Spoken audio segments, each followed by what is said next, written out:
வாழ்க வையகம்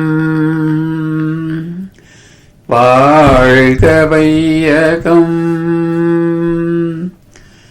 வாழ்க வளமுடன்.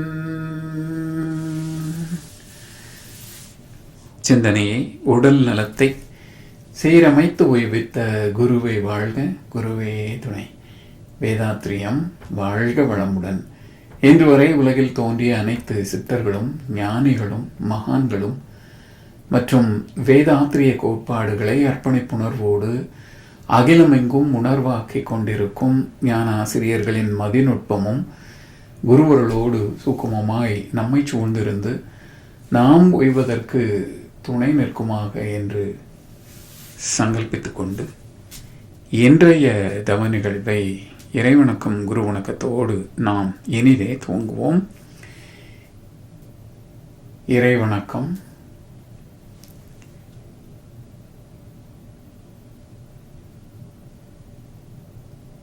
ஆதியனும் பரம்பொருள் மெய் எழுச்சி பெற்று அணுவென்ற உயிராகி அணுக்கள் கூடி மோதி இணைந்து இயங்குகின்ற நிலைமைக்கேற்ப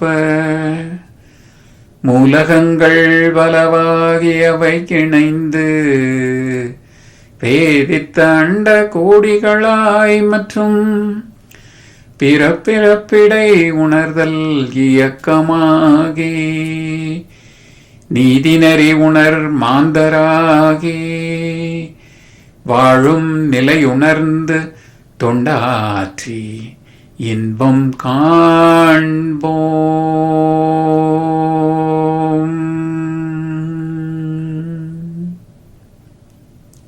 வாழ்க வளமுடன். குரு வணக்கம் பாட அருள்நிதி பாகியலட்சுமி சிவஞானம் அம்மா அவர்கள். வாழ்க வளமுடன்.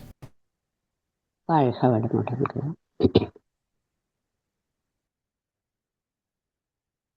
அண்டமதில் உருவெடுத்து அறிவை பெற்று அவ்வறிவு ஒன்று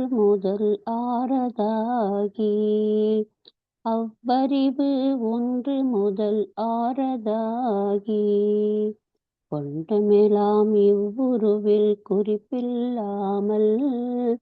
குறிப்பில்லாமல் கோடான கோடி எண்ணி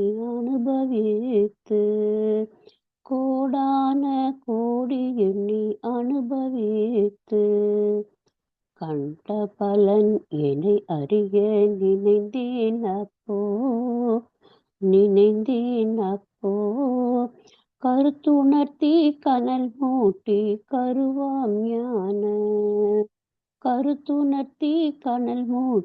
கருவாம் ஞான குண்டலினி எனும் என் மெய் உணர்வு எழுப்பி குறித்து என்னை அறிவித்த குருவே அன்பே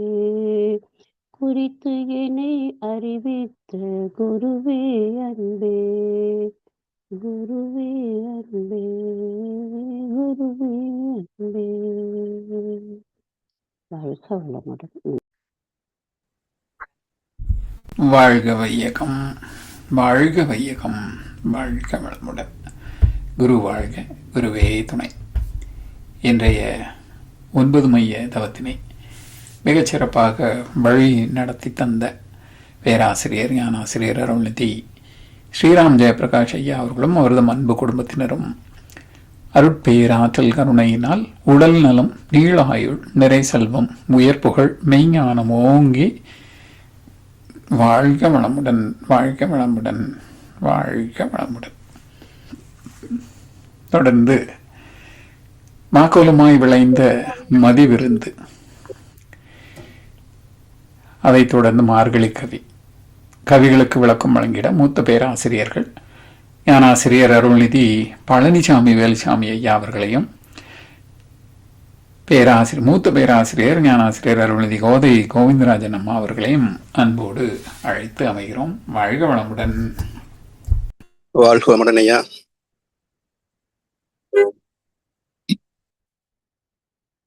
வாழ்க வையகம், வாழ்க வையகம், வாழ்க வளமுடன்.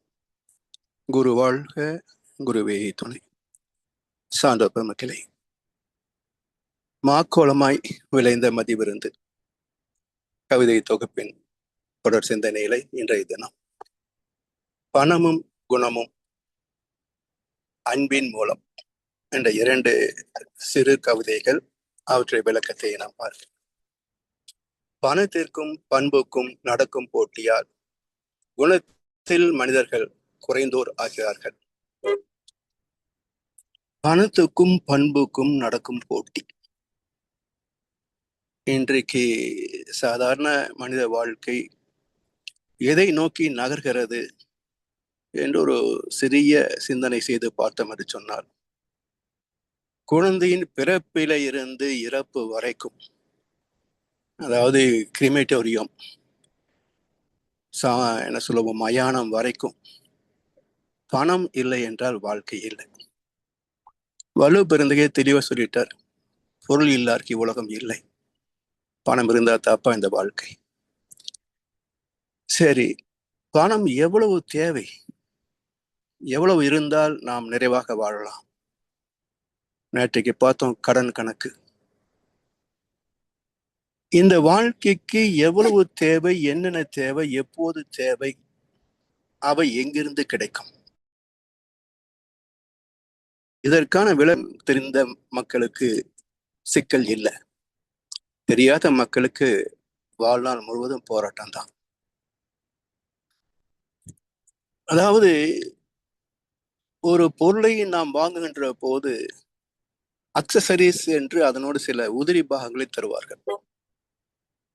அதுபோல இந்த உலக வாழ்க்கையில பொருள், புகழ், செல்வாக்கு, புலன் இன்பங்கள், இதுல எந்த அளவுக்கு நாம் உள்ளே ஆழ்ந்து போகிறோமோ அவற்றோட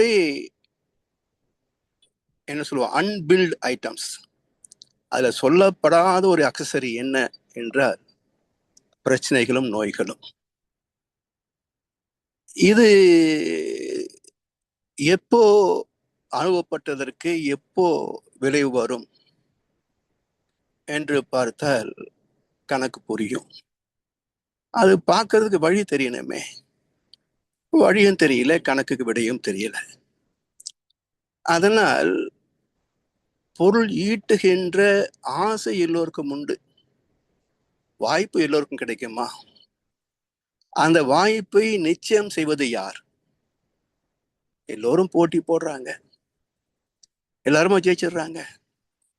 அப்ப வெல்வதற்கான வாய்ப்பை தந்தது யார் என்று பார்க்கின்ற போதுதான் வள்ளுவர் சொல்லுவாரு, பொருள் அல்லாதவரையும் பொருள் என செய்யும் பொருள் அல்லது இல்லை பொருள்.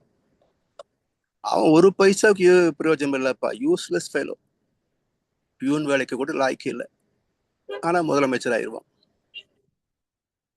அப்போ எது நிச்சயிக்கிறது என்றால், அவர் சொல்றாரு, அவன் பிரயோஜனம் இல்லதான்ப்பா, ஆனா கையில பணம் இருக்க, அப்ப 4 பேர் காலை வளர்த்தானே செய்வான். காரணம் என்ன என்றால், இப்ப இவன் கிட்ட இருக்க இந்த பணம் இது புண்ணியத்தின் வெளிப்பாடு. பணம் எல்லோருட்டையும் சேருமா? பதவி எல்லாருக்கும் கிடைக்குமா? புண்ணியம் இருந்தால் தான் கிடைக்கும். இந்த புண்ணிய கணக்கு எங்க இருந்து தொடங்கியது, எது வரைக்கும் வந்திருக்கு என்றால், ஒவ்வொரு மனிதனுக்கும் முன்பு 6 தலைமுறைகள், பூர்வ கர்ம பலன் சொல்கிறோமோ 6 தலைமுறைகள், அவற்றை பொறுத்து இவனை செல்வந்தனாக்கி விட்டது. இவனுக்கு தகுதி இருக்குன்னு பணக்காரன் ஆகல, புண்ணிய கர்ம பலன் கொடுத்தாகணும். இவனுக்கு தகுதி இருக்கா இல்லையான்றதெல்லாம் இயற்கை கணக்கு பார்க்காது. உனக்கு வரவேண்டிய டியூ இந்த பொடி, whether you are deserved or not, qualified or not, இந்த பொடி புண்ணியத்துடைய விலை. அதனால் அந்த புண்ணியத்தை மதித்தாக வேண்டுமே, அந்த புண்ணியம் தான் இவன்கிட்ட இப்ப பணமா நிற்கிது. அதனால் அந்த பணத்துக்கு மதிப்புண்டு. எனவே பொருள் அல்லாதவரையும் பொருள் என செய்யும் பொருள் அல்லது இல்லை பொருள். அதாவது பூர்வ கர்ம புண்ணியம் என்று சொல்கிறான் பாருங்க. யாருக்கெல்லாம் பொருள் உதவி செய்து வாழ்கிறார்களோ அவருடைய சந்ததியிலே செல்வந்தராவார்கள். யாரெல்லாம் உழைப்பால் மக்களுக்கு உழைத்து சேவை செய்கிறார்களோ அவர்களெல்லாம் அதிகாரத்திலே தலைமையிலே வருவார்கள். யாரெல்லாம் மக்களுடைய துன்பம் நீக்குவதற்கு அறிவுரை சொல்கிறார்களோ அவரெல்லாம் ஒரு காலத்தில் ஒரு தலைமுறையில் ஞானி ஆவார்கள். இப்படி எதை தருகிறோமோ அதையே பெறுகிறீர்கள். எதை தருகிறோமோ அதையே பெறுகிறோம். அதனால் இந்த கணக்கு புரியாத போது தான் விரும்பியதை, ஆசைப்பட்டதை எப்படியாவது அடைய வேண்டும் என்ற வெறி, அது ஆசைன்னு சொல்லக்கூட முடியாது, அது வெறி. அதான் சொல்லும், பணத்தாசை பிறகு பண வெறி, பதவி ஆசை பிறகு பதவி வெறி. அப்ப ஆசை ஒருவேளை நடக்கலாம், ஆனா வெறி வருகின்ற போது என்ன ஆகுது? எந்த பாவத்தையும் செய்ய துணிந்து விடுவான். பணம் கிடைக்குதா, யாரோ கொல்லணும் சொல்லு, கொண்டுட்டு வந்துடுறேன். அதாவது 92-3 கோயம்புத்தூர்ல பாம் பிளாஸ்ட் நடந்தது. அது இந்து முஸ்லீம் கலவரம்னு சொன்னாங்க. ஓகே, அதுல கார் பாம் வச்சாங்க, ஸ்கூட்டர் பாம் வச்சாங்க. வைத்தவன் யார் என்றால் ஒரு இந்து. நடந்தது முஸ்லிம் இந்து கலவரம்.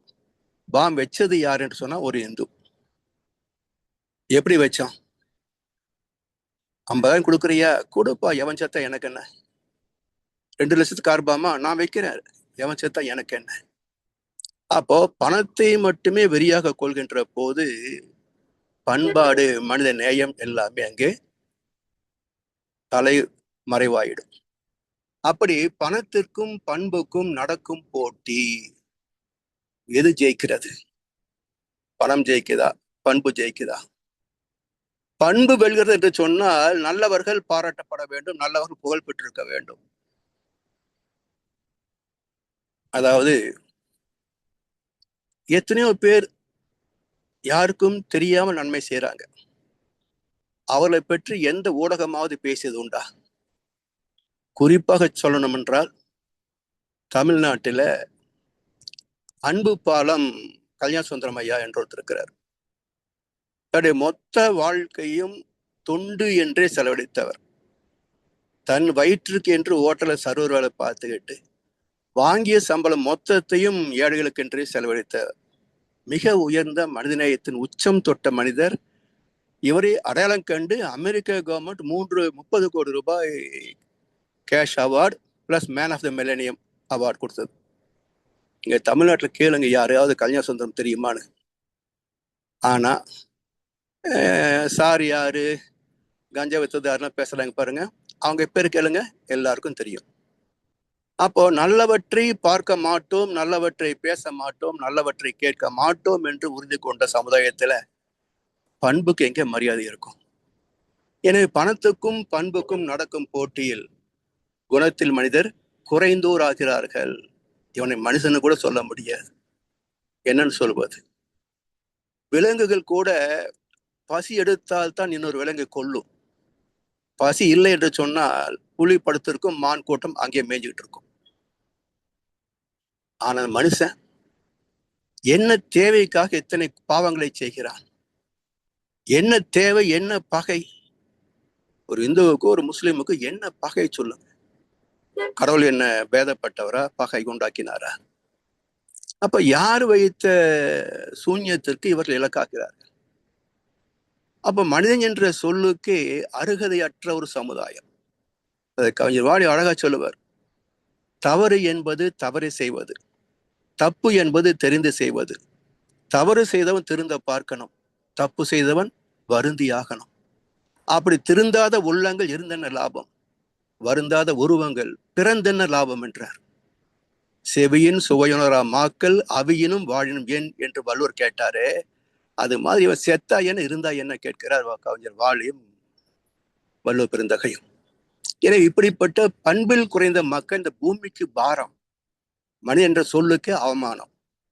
அதனால் இதை சீர்தூக்கி பார்த்து நல்லவற்றை சமூகத்தில் பரப்ப வேண்டும் என்று சொன்னால் அந்த பொறுப்பு யாருக்கு உண்டு? அதுதான் குருவுக்கு உண்டு. குருவின் ஒரு சமுதாய அமைப்பு ஆசிரியர் பணி. அப்ப ஆசிரியர்கள் என்பவர்கள் நல்ல ஒரு சமுதாயத்தை உருவாக்கக்கூடிய சிற்பிகள். நல்ல மாணவர்களை உருவாக்கக்கூடிய சிற்பிகள். அந்த ஆசிரியர் பணியிலேயே களங்கம் நேர்ந்த பிறகு எங்கே போய் தர்மத்தையும் நியாயத்தையும் நேர்மையும் பண்பையும் தேட முடியும்?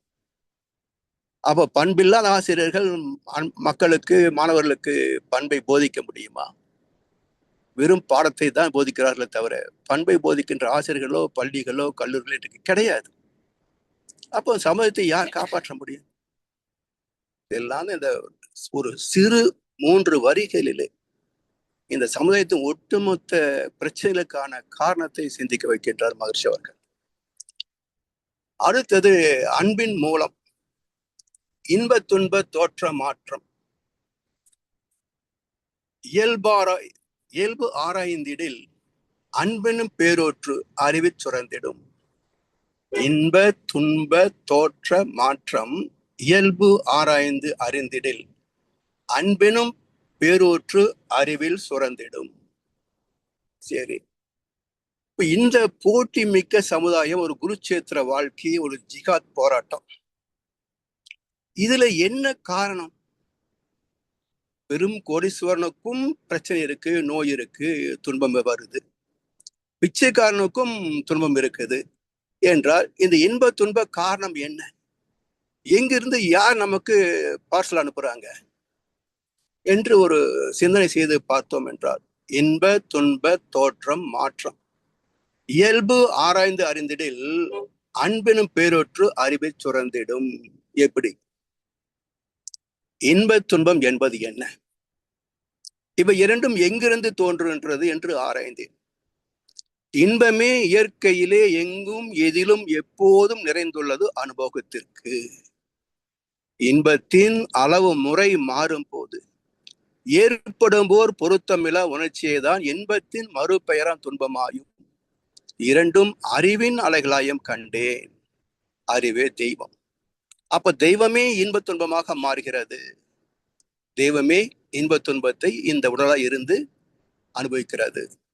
அப்ப தெய்வத்தை அறிந்து விட்டால் இந்த இன்ப துன்பத்தை நிச்சயிக்கின்ற காரணம் இறை நீதி, தெய்வ நீதி. அந்த தெய்வ நீதிக்கு இணைந்து வாழ்கின்ற வாழ்க்கையிலே நம்ம இணைத்துக் கொண்டோம் என்றால் இங்க துன்பத்திற்கான வாய்ப்பை இல்லை. சரி, இப்ப அந்த உணர்வு பெறுகின்ற போது எங்கே இருந்து இந்த பயணம் தொடங்கியது?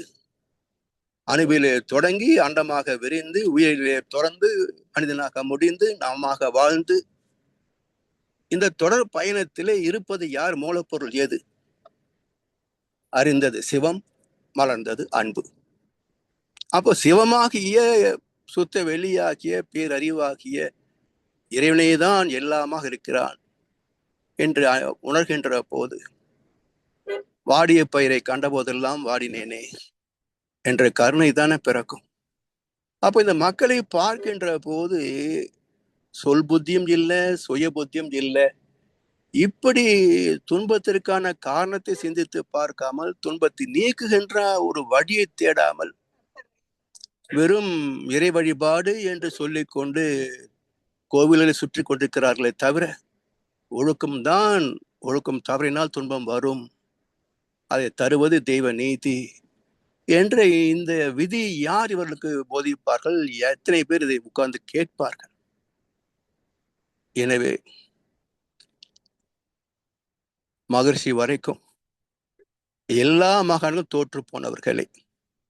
இந்த மனித குலத்தை மேம்படுத்த வந்த எல்லா மகன்களும் தோற்று போனவர்களே. இன்றைக்கும் இவ்வளவு அற்புதமான ஒரு வாழ்க்கை நெறி, துன்பம் இல்லாத நோய் இல்லாத வாழ்க்கைக்கு ஆதாரமாகிய ஒரு வாழ்க்கை நெறி, எத்தனை பேர் இதுல தெரிந்திருக்கிறார்கள்? தெரிந்தவர்களிலே எத்தனை பேர் இதை புரிந்திருக்கிறார்கள்? புரிந்தவர்களிலே எத்தனை பேர் இதை வாழ்ந்திருக்கிறார்கள்? வாழ்ந்தவர்களே எத்தனை பேர் ஞானம் பெற்றார்கள்? மிக பெரிய ஒரு கேள்விக்குறி இல்லையா? காரணம் கொண்டு வந்த வினைப்பதிவு. அப்ப இதெல்லாம் வினை பதிவாம் சுமையை விடுத்து தூய்மை பெறவே, தூய்மை பெறத்தான் நமக்கு இறை உணர்வும் இறை ஞானமும் கிட்டும். அந்த அனுபவத்திலே, அந்த தெய்வ தரிசனத்திலே அறிந்தது சிவம், மறந்தது அன்பு. அந்த அன்பு பேதம் பார்ப்பதில்லை. எப்படி கொலைகாரனாக இருந்தாலும் தர்மவானாக இருந்தாலும் தண்ணீரை குடித்தால் தாகம் தீரும். நீ கொலைகாரனுடைய தாகத்தை தீர்க்க மாட்டேன் என்று தண்ணீர் சொல்வதில்லை. அதே போல இரண்டிடத்திலே நல்லவர்களும் தீயவர்களும் கிடையாது. அறல்களுக்கும் சொல்களுக்கும் நலமளிக்கும் நலமே, எல்லோருக்கும் பொதுவில் நின்ற சிவமே என்று ஒரு கவியில வரும். அப்படி இறை அன்பு எல்லோருக்குள்ளும் இருப்பதை உணர்கின்ற போது எல்லோரையும் அன்பும் கருணையாக பார்க்க தோன்றுமே தவிர யாரையும் குறை சொல்லவோ அல்லது அவர்களை குற்றம் சாட்டவோ மனம் தோன்றாது. சாமி சொன்னது போல குற்றவாளி பாவி என்று யாரும் இல்லை உலகிலே. குறைகளுக்கு காரணமோ பழைய சமுதாயம். பழைய சமுதாயம்னா கிட்டத்தட்ட 6 தலைமுறைகள், கிட்டத்தட்ட ஒரு நூற்றாண்டு பாவத்தை இன்றைக்கு நாம குறை சொல்லி என்ன பண்றது?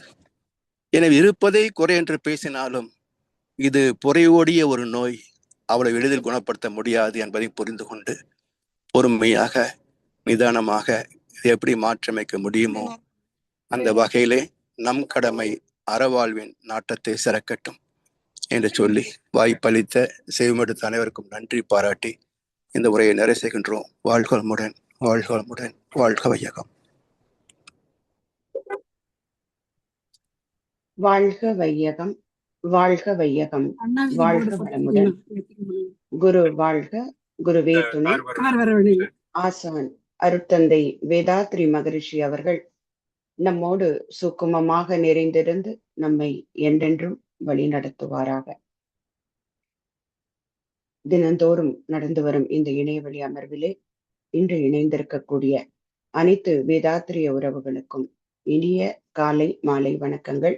வாழ்க வளமுடன். ஆழ்ந்த அருமையான 9 மைய தவம் ஐயா அவர்களுக்கு மனமார்ந்த நன்றிகள். தொடர்ந்து மகரிஷியின் கவிக்கு விளக்கம்.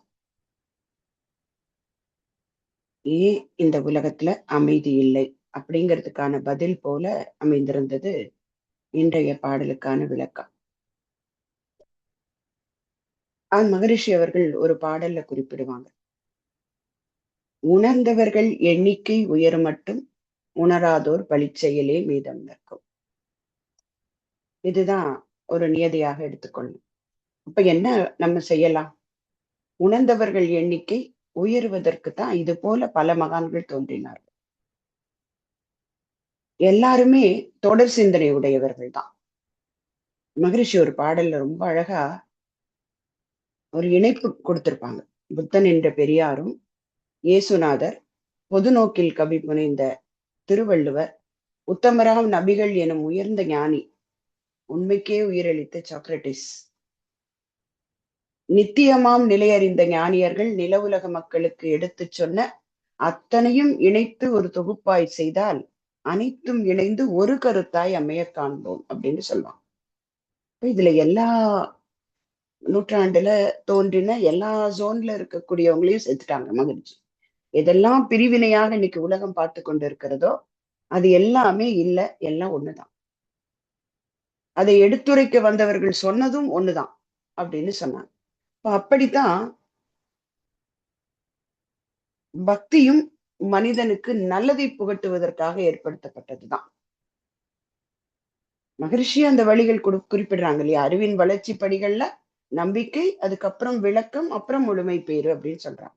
அப்ப அந்த நம்பிக்கை வெளியில் கொடுக்கப்பட்ட பக்தியில அந்த இறையை உணர்வதற்கான வழிமுறைகள் அறநெறியும் இறை உணர்வையும் போதிச்சு. அப்படி ஒரு ஆண்டாள் அம்மையாருடைய பாடல் இன்னைக்கு 21வது பாடல். இதுல ஒரு சின்ன விஷயம் குறிப்பிடுறாங்க. 20 பாடல்கள் வரைக்கும் அழைப்பு கவி மட்டுமல்ல, அந்த கோகுலத்து பெண்ணாக இருந்து அந்த ஆட்சியர் அவங்களுக்கு கூட இருந்து ஒரு ஆட்சி பெண்ணாக கொண்டது போல இருக்கான். இந்த கடைசி 10 பாடல்கள், இன்னும் சொன்னா 29 பாடல்கள்லையும் குறிப்பிட்ட அந்த அம்மா 30வது பாடல்லாம் ஆண்டாளாக எழுதினாங்க. அந்த மாதிரி இன்றைய பாடல்ல இருந்து இப்ப டைரக்டான கனெக்ஷன். இது வரைக்கும் எப்படி கூப்பிட்டாங்க, அவருடைய நப்பின்னை கூப்பிட்டாங்க, பலராமரை கூப்பிட்டாங்க, நந்தகோபன், யசோதை அப்படின்னு அவரை சுற்றி இருக்கக்கூடிய அவருடைய உறவுகளாக இந்த பக்தி கொடுத்த அவங்களோட எல்லாம் கனெக்ட் பண்ணி பாடல்கள் கொடுத்தாங்க. இந்த பாடல் பாத்தீங்கன்னா டைரக்டா அவர் எழுப்புறாங்க அந்த இறை பரமாத்மாவை. அப்ப நேரடியான பொருள் பெறும்போது ஏற்ற கலங்கள் எதிர்பொங்கி மீதளிப்ப மாற்றாதே பால் சொரியும் வள்ளல் பெரும் பசுக்கள் ஆற்றப்படைத்தான் மகனே அறிவுராய் ஊற்றமுடையாய் பெரியாய் உலகினில் தோற்றமாய் நின்ற சுடரே துயிலெழாய் மாற்றார் உனக்கு வழி தொலைந்து உன் வாசற்கண் ஆற்றாது வந்து உன் அடிபணியுமா போலே போற்றியாம் வந்தோம் புகழ்ந்தேலோர் எம்பாவாய். இதுதான் இன்றைய பாடல். இந்த பாடலை படிக்கும் போது அதுவும் இந்த ஊற்றமுடையாய் பெரியாய் உலகினில் தோற்றமாய் நின்ற சுடரே பாடும்போது மகரிஷியினுடைய இறைவணக்க பாடலினுடைய ஒரு வரி ஏதோ ஒரு ஒரு என்ன சொல்றது, ஒரு ஸ்பார்க் மாதிரி கனெக்ட் ஆச்சு. ஆதி எனும் பரம்பொருள் மெய், நம்ம சாதாரணமா பாடக்கூடிய, நம்ம ரொம்ப ரொம்ப அடிக்கடி பாடக்கூடிய இந்த இறைவணக்க பாடல். ஆதி எனும் பரம்பொருள் மெய், அப்புறம் எழுச்சி பெற்று அணுவென்ற உயிராகி. இந்த நம்ம வந்த தன்மாற்ற கதைய ரொம்ப அழகா விளக்கிட்டு நமக்கான ஒரு கடைசியில எப்படி வாழணுங்கிறதுக்கான வழிமுறையும் சொல்லிடுவாங்க இல்லையா? நீதி நெறி உணர் மாந்தராகி வாழும் நிலை உணர்ந்து தொண்டாற்றி இன்பம் காண்போம். அப்ப இங்கேயும் அதே போல இறைவனை பற்றி பாடுகிறாங்க. அதுக்கு முதல்ல அந்த இறைவனை எங்கிருந்து வந்ததாக ஒரு உருவத்துல கொடுத்துதானே வணங்கினார்கள். இதுல அப்படித்தான் சொல்றாங்க. வேதங்கள் எல்லாம் சொல்ல முடியாத, புரிய வைக்க முடியாத உன்னை ஒரு உருவமாக பார்த்தோம் அப்படின்னு இதுல சொல்றாங்க. அது எப்படி அந்த நந்தகோபன் அப்படிங்கிற அவருடைய பெருமைகளை சொல்லும் போது ஏற்ற கலங்கள் எதிர்பொங்கி மீதளிப்ப மாற்றாதே பால் சொரியும் வள்ளல் பெரும் பசக்கள். அந்த பாத்திரம் வச்சிடுறாங்களாம், அந்த பால் கறக்க போறாங்க. அப்ப அந்த மடியை தொட்டால் போதுமா, அது அப்படியே நிரம்பி வழியும். அந்த அளவுக்கு கருணையும் அன்பும் உடைய அந்த வளர்ப்பு, அந்த பசுக்கள். ஏன்னா அது கிருஷ்ணர் அப்படின்னாலே கூடவே பசுக்கள் அப்படிங்கிறது இருக்கும். அந்த அந்த அந்த ஒரு இன்னும் பார்க்க போனா அது எல்லாமே எல்லா பரிணாம தன்மாற்ற சரித்திரத்துல வந்த அனைத்தையுமே எந்த கடவுள் கதையோடு இணைச்சிருப்பாங்க. அது அவதாரமாகட்டும், இல்ல இது போல புராணங்கள்ல சொல்லப்பட்ட நம்பிக்கை வழி கதைகளாகட்டும், எல்லாமே பார்த்தோம்னா இந்த ஓரறிவு முதற்கொண்டு ஆறறிவு வரை உள்ள அத்தனையும் இணைத்துதான் இந்த புனையப்பட்டு இருக்கு. அப்ப அதுல மாடுகள் வந்ததாகும். அதோட உயரம் எப்படி அப்படிங்கிறத ரொம்ப அழகா அத பெரியாழ்வார் சொல்றாரு ஒரு இடத்துல. அதாவது நம் மாடு நேரா நின்னுதுன்னா அந்த கிருஷ்ண பரமாத்மாவுடைய அந்த ஒலிய கேட்க முடியாதான், ஏன்னா அவரை விட உயரமா இருக்குமா. அப்ப அது என்ன பண்ணுமா, 4 காலையும் பரப்பி கொண்டு படுத்து கொண்டு நிமிர்ந்து பார்த்ததாக அவரோட அந்த ஒரு வரிகள்ல குறிப்பிடுகிறார். அப்ப அப்படி ஒரு வள்ளல் தன்மை உடைய நல்ல செல்வ வளத்தோட சுபிக்ஷமாக இருக்கக்கூடிய அந்த தன்மையில வாழ்ந்து கொண்டிருக்கக்கூடிய நந்தகோபாலன் மகனே, அவர் எப்படிப்பட்டார்? அறிவுராய் எழுந்து கொள் ஊற்றமுடையார் பெரியாய் உலகினில் தோற்றமாய் நின்ற சுடரே. இப்ப பாக்குற பொருள் எல்லாம் நீயாதான் இருக்க, உலகினில் தோற்றமாய் நின்ற சுடரே. மகரிஷி சொல்றாங்கல்ல, தோற்றமெல்லாம் அணுக்கூட்ட அமைப்பாய் நிற்க. அந்த அணுக்கூட்ட அமைப்புக்கு மூலமாக நின்றது என்னது? தோற்றாமல் நின்ற வெளியே எல்லா தோற்றங்களுக்கு ஆதியாய் இடமாய் மற்றும் சக்தியாச்சு. இடம் பொருள் ஏவலானது அதுதான். அப்ப அதுதான் ஒன்றுமில்லாமல் அசையாமல் இருந்தது, அந்த ஒன்று அசைந்தது, இந்த எல்லாம் உருவாச்சு. அதனால நீ எப்படிப்பட்டவன், அந்த பெருமையை பாடுகிறார். இந்த பரமாத்மாவுடைய பெருமையை சொல்றாங்க. நீதான் எல்லாமாக இருக்கிற, தோற்றமாய் நின்ற சுடராய். இதுல மாற்றார் அப்படிங்கும் போது அங்கே எதிரிகள் அப்படின்னு எடுத்துக்கொள்ளாம நமக்குள்ளே இருக்கக்கூடிய நமக்கான எதிரிகள், நம்மளோட கர்ம வினைகளின் வழியாக நாம செய்யக்கூடிய, மகரிஷி சொல்ற அறுக்க வேண்டிய 6 குணங்கள். இந்த மாற்றார் உன் கூட இணைஞ்சோம்னா அவங்க போயிடுவாங்க. மாற்றார் உனக்கு வழி தொலைந்து உன் வாசற்கண் ஆற்றாது வந்து உன் அடிபணியுமா போலே. மகரிஷி கூட நம்ம கிட்ட இருக்கக்கூடிய 6 குணங்களை எப்படி வெளியில எடுக்கதானே ட்ரை பண்றாங்க இல்லையா? மகரிஷி ஒரு முறை சொன்னதாக சொல்லுவாங்க, ஒரு பயிற்சிக்கு போயிட்டு வர்றவங்களுக்கு எல்லாம் ஏதாவது கொடுக்கணும் அப்படிங்கிற ஒரு ஆர்வம் இருக்கும் மகரிஷிக்கு. அப்ப சுவாமிஜி சொன்னாங்களாம், நீங்க எல்லாரும் எனக்கு ஏதாவது கொடுக்கணும்னு நினைச்சா உங்களுடைய 6 குணங்களை கொடுத்துட்டு போயிடுங்க. இப்படி எந்த குருவாவது கேட்பாரா? நமக்கு ரொம்ப சந்தோஷம். ஏன்னா நாமளே எங்கே போய் மாற்றிக்கிறதுன்னு தெரியாம இருக்கிறோம். அதை ஒருத்தர் கேட்கிறார், கொடுத்துடலாம் ரொம்ப ஈஸியா. ஏன்னா நமக்கு எப்போதுமே ஆல்ட் டிலீட் போட்ட மாதிரி ஆல்ட் செலக்ட் போட்டு எல்லாத்தையும் செலக்ட் பண்ணி டிலீட் போட்டு தள்ளிட்டா நல்லா இருக்கும். ஆனா அவ்வளவு சீக்கிரம் எல்லாம் முடியாது இல்லையா? மகரிஷி சொல்லுவாங்க இல்லையா, முன்னோர்கள் செய்த வினைப்பதிவு வித்தில் உண்டு, மூளையில் உன் செயல் பதிவனைத்தும் உண்டு, பின்னை நீ புலனைந்தும் இயக்கி பெற்ற பழிப்பதிவு உண்டு. எப்படி கழிக்க முடியும்? உன்னை நீ உள்ளுணரும் அகத்தவத்தின் மூலம் ஒவ்வொன்றாய் பழிப்பதிவை அகற்றி வர வேண்டும். தன்னில் பதிவான வினைப்பதிவுகளை மாற்ற தணிக்க பொருள் புகழ் செல்வாக்கு பயனாகாதுன்னு சொல்லுவாங்க. அப்போ இந்த இறை சிந்தனையில கொஞ்சம் கொஞ்சமாகத்தான் மாற்றிக்கொள்ள முடியும், ஒவ்வொன்னாக கழித்து வர வேண்டும். ஆனா மகரிஷி என்ன கேட்கிறாங்க? 6 குணத்தையும் என்கிட்ட கொடுத்துடு.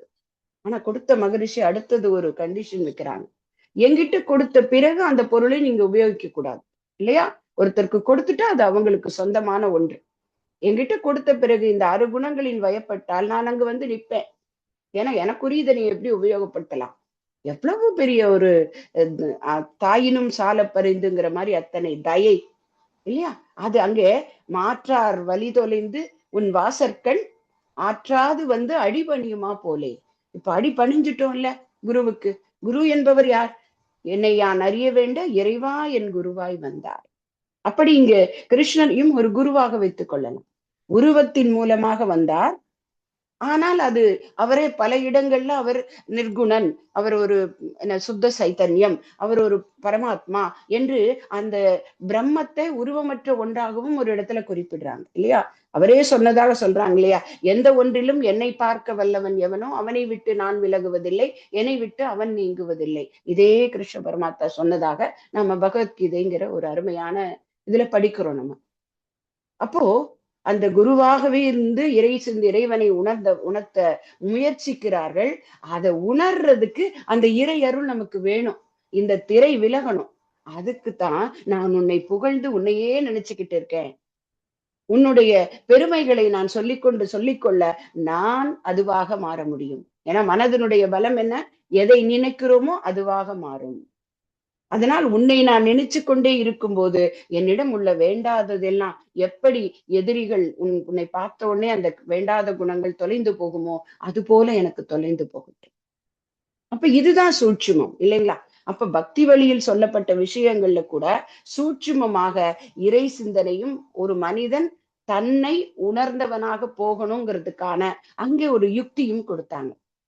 ஒரு மகாலட்சுமி அஷ்டகம், ஒவ்வொரு இந்த மந்திரங்கள் மூலமாக சொல்லப்பட்ட இறை உணர்வை வெளிப்படுத்தக்கூடிய மந்திரங்களுக்கு கீழே பலஸ்ருதி அப்படின்னு சொல்லி ஒண்ணு கொடுப்பாங்க.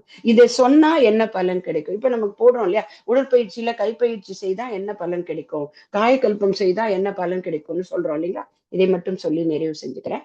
அந்த மாதிரி அந்த அஷ்டகத்தை சொல்லும் போது கடைசியில சொல்றாங்க, ஏக காலம் படே நித்தியம் மகா பாப விநாசனம், திரிகாலம் படே நித்தியம் தனதானிய சமன்விதக, திரிகாலம் படே நித்தியம் மகா சத்ரு விநாசனம். இது திரும்பி திரும்பி படிக்கும் போது இங்க மகரிஷி எனக்கு அந்த அந்த அந்த வரிக்கு கொடுத்த ஒரு விளக்கம், இங்கே சத்ருன்னு வெளியில யாரையும் பார்க்காத இல்லையா?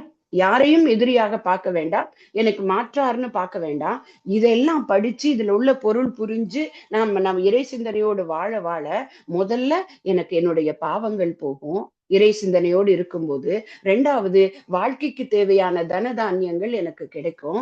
3வதாக மகா சத்ரு விநாசனம், இங்கே மாற்றாருன்னு சொல்லக்கூடிய போல நம்ம கிட்டேயே இருக்கக்கூடிய தேவையில்லாத குணங்கள், தன்முனைப்பு, பவப்பதி, மயக்கம், தழை 3, இந்த தழை எல்லாம் விலகும் அப்படின்னு நான் அதை பொருள் எடுத்துக்கிட்டேன். இங்க சத்ருன்னா நிறைய நம்ம நினைக்கிறோம் வெளியில தான் சத்ரு இருக்காங்க. ஏன்னா நமக்கு உள்ளே இருக்கிற சத்ரு தான் நம்ம வெற்றி கொள்ள வேண்டிய ஒன்று.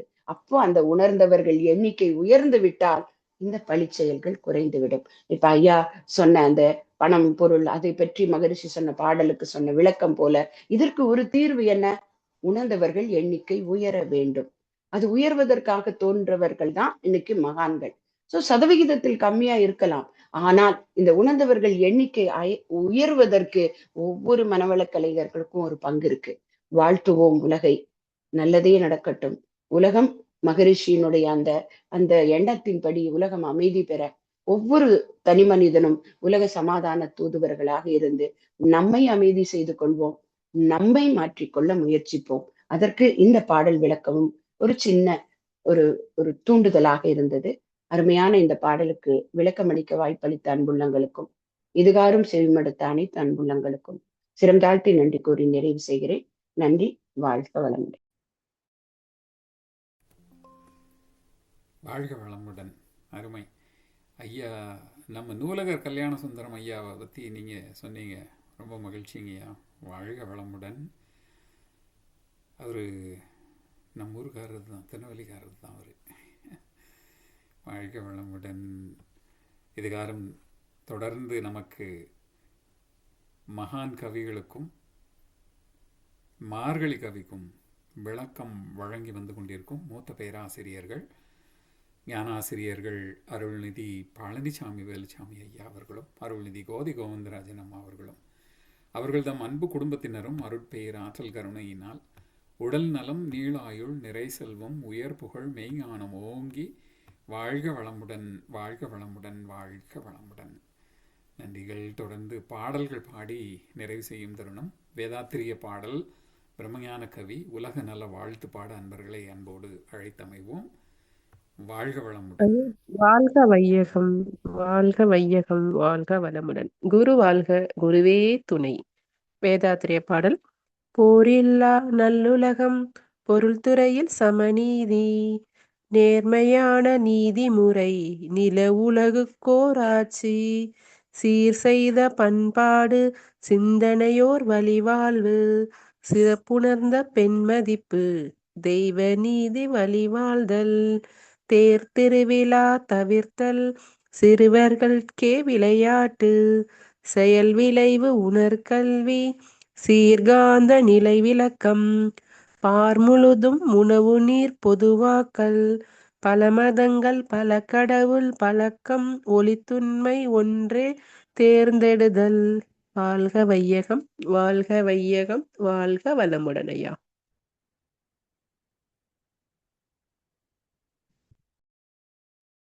வாழ்க வளமுடன். பிரம்மஞான கவி. இறைவெளியே தன்னிருக்க சூழ்ந்தழுத்தும் ஆற்றல், சூழ்ந்தழுத்தும் ஆற்றல், இதன் திணிவு மடிப்பு விழ சுழலும் நுண் விண்ணாம், இதன் திணிவு மடிப்பு விழ சுழலும் நுண் விண்ணாம், நிறைவெளியில் விண் சூழல நெருக்குகின்ற உரசல், நெருக்குகின்ற உரசல், நிலைவெளியில் எழுப்புகின்ற நேரலைகள் காந்தமாம், நிலைவெளியில் எழுப்புகின்ற நேரலைகள் காந்தமாம், மறைபொருளாம் காந்தம் தன் மாத்திரைகள் ஐவகை, தன் மாத்திரைகள் ஐவகை, மழைக்காதீர் விண்கூட்டம் மாபூதம் ஐந்துமாம், மழைக்காதீர் விண்கூட்டம் மாபூதம் ஐந்துமாம், முறையாய் அக்காந்த அலை மனமாம் உயிர் உடல்களில், மனமாம் உயிர் உடல்களில், மதி உயர்ந்து உண்மை பெற மாபிரம்ம ஞானமாம், மதி உயர்ந்து உண்மை பெற மாபிரம்ம ஞானமாம், மா பிரம்ம ஞானமாம். வாழ்க வளமுடன். நன்றி. வாழ்க வளமுடன். வாழ்க வளமுடன். உலகமெல்லாம் பருவமழை ஒத்தபடி பெய்யட்டும், உழவரெல்லாம் தானியத்தை உவப்புடனே பெருக்கட்டும், பல தொழில்கள் புரிகின்ற பாட்டாளி உயரட்டும், பகுத்துணர்வில் தொகுத்துணர்வு பண்பாட்டை உயர்த்தட்டும், கலகங்கள் போட்டி பகை கடந்தாட்சி நடக்கட்டும், கல்லாமை கடன் வறுமை களங்கங்கள் மறையட்டும், நலவாழ்வை அளிக்கும் மெய்ஞான ஒளி வீசட்டும், நம் கடமை அறவாழ்வின் நாட்டத்தே சிறக்கட்டும், நம் கடமை அறவாழ்வின் நாட்டத்தே சிறக்கட்டும். வாழ்க வையகம், வாழ்க வையகம், வாழ்க வளமுடன். வாழ்க வளமுடன். இன்றைய தவத்தில் கலந்து கொண்ட அன்பர்கள், தவத்தை வழிநடத்தியோர், நற்சிந்தனை வழங்கியோர், பாடல்கள் பாடியோர் அனைவரும் வாழ்க வளமுடன். அவர்களின் அன்பு குடும்பம், அவர்களின் உடல் நலம், மனவளம், பொருள் வளம், அருள் தொண்டு, ஆன்மீக தொண்டு வாழ்க வளமுடன், வாழ்க வளமுடன், வாழ்க வளமுடன். இத்துடன் இன்றைய காலை தவம் நிகழ்வு மகிழ்வோடும் நிகழ்வோடும் இனிதே நிறைவு பெறுகிறது. இறை அருளும் குரு அருளும் நம் அனைவரையும் எப்பொழுதும் சூழ்ந்திருந்து நம்மை இந்த இறைநிலை உணர்பயணத்திலே சிறந்த முறையிலே வழிநடத்தட்டும் என அனைவரையும் வாழ்த்தி வணங்கி நன்றி கூறி அமைகிறோம். வாழ்க வையகம், வாழ்க வையகம், வாழ்க வளமுடன்.